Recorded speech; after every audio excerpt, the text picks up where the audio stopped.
Vamos agora calcular o potencial elétrico produzido por um dipolo elétrico. Quando a gente discutiu o potencial elétrico produzido por uma carga pontual, a gente descobriu que o potencial é dado por 1 sobre 4πε0 Q sobre R, onde uma partícula de carga positiva produz um potencial elétrico positivo e uma partícula de carga negativa produz um potencial elétrico negativo. Para um grupo de cargas pontuais, podemos calcular o potencial produzido em um ponto com a ajuda do princípio da superposição, levando em consideração o sinal da carga, incluindo o sinal da carga nesse somatório. No caso de um dipolo elétrico, nós temos uma carga positiva e uma carga negativa.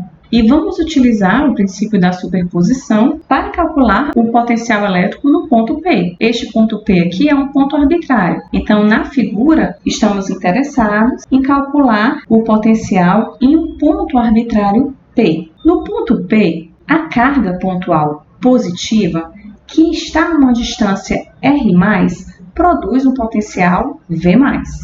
E a carga pontual negativa, que está a uma distância R-, produz um potencial V-. Então, o potencial total no ponto P vai ser dado por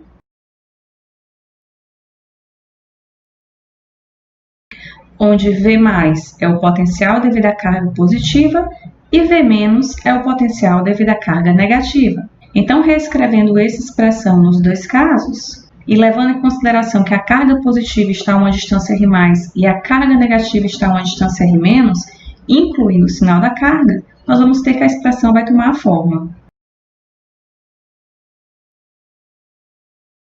Aqui nós vamos colocar em evidência os termos 1 sobre 4πε0 e o termo Q, porque se repete nas duas expressões. Então, vai ficar Q sobre 4πε0, que multiplica 1 sobre R+, menos 1 sobre R-. Vamos tirar o MMC, e com isso nós podemos escrever a expressão para VP da forma onde esse R- é a distância da carga negativa ao ponto P, e esse R+ é a distância da carga positiva ao ponto P. Aí aqui nós precisamos fazer algumas considerações. A primeira delas é que os dipolos que ocorrem naturalmente, como os que estão presentes em muitas moléculas, eles têm dimensões bastante reduzidas. Então, normalmente, nós estamos interessados apenas em pontos relativamente distantes do dipolo, de modo que esse R aqui, que é a distância do ponto P ao centro do dipolo, muito maior do que esse D, que é a distância entre as duas cargas que constituem o dipolo. Então, D é a distância entre as cargas e R é a distância do ponto P ao centro do dipolo. E, em geral, nós estamos interessados nos pontos em que R é muito maior do que o D. E aqui a gente vai fazer algumas observações. Observando essa figura, a gente pode perceber que se projetarmos aqui esse R+, no sentido de R-, nós temos que a diferença do R- para o R+ é apenas esse trecho aqui. Então, aqui é R- menos R+. Esse ângulo θ, formado aqui do centro do dipolo com a linha que se liga ao ponto P, que nos dá a distância R, é o mesmo ângulo aqui de baixo, que é esse ângulo θ. A gente pode descrever esse triângulo aqui formado na figura, com o ângulo θ e esse ângulo aqui de 90 graus, que é formado por esse tracejado aqui da projeção desse R+ para R-, porque estamos interessados em ver onde está essa distância R- menos R+, aqui da nossa expressão do numerador. Então, a partir desse triângulo,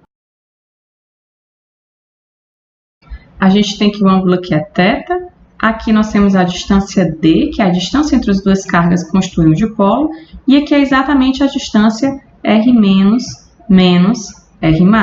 Então, nós podemos relacionar essas três grandezas aqui da figura, porque o cosseno de θ é o cateto adjacente sobre a hipotenusa. Então, o cosseno de θ é R- menos R+ sobre o D. Então, esse R- menos R+ é D cosseno θ. Então, o R- e o R+ possuem um valor aproximadamente igual a R, de modo que esse produto R+ vezes R- é aproximadamente o R ao quadrado, já que R mais e R menos são valores aproximadamente iguais a esse R aqui, representado na figura.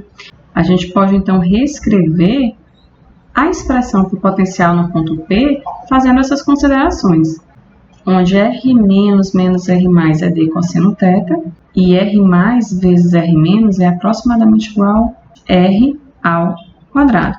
Então, isso aqui é aproximadamente R2, e R menos menos R mais é aproximadamente D cosseno θ, porque a gente fez uma aproximação aqui também quando projetou o R mais sobre o R menos. Então, substituindo essas duas quantidades aqui na expressão de VT, que é o potencial no ponto P, nós temos onde esse ângulo θ é medido em relação ao eixo do dipolo. O potencial também pode ser reescrito da forma em que definimos o P como sendo Q vezes D. E esse P é o módulo do momento dipolar elétrico representado pelo vetor P. O vetor P, ele tem a direção do eixo do dipolo e aponta da carga negativa para a carga positiva. E usamos esse vetor normalmente para indicar a orientação do dipolo. Então, ele é representado assim, tem a direção do eixo do dipolo e aponta da carga negativa para a carga positiva. E usamos esse vetor, que é o vetor P, para indicar a orientação do dipolo elétrico. Então, para um dipolo elétrico, o potencial é dado pela seguinte expressão. Ele é 1 sobre 4πε0 P cosseno θ sobre R ao quadrado, onde o P é o módulo do momento dipolar elétrico.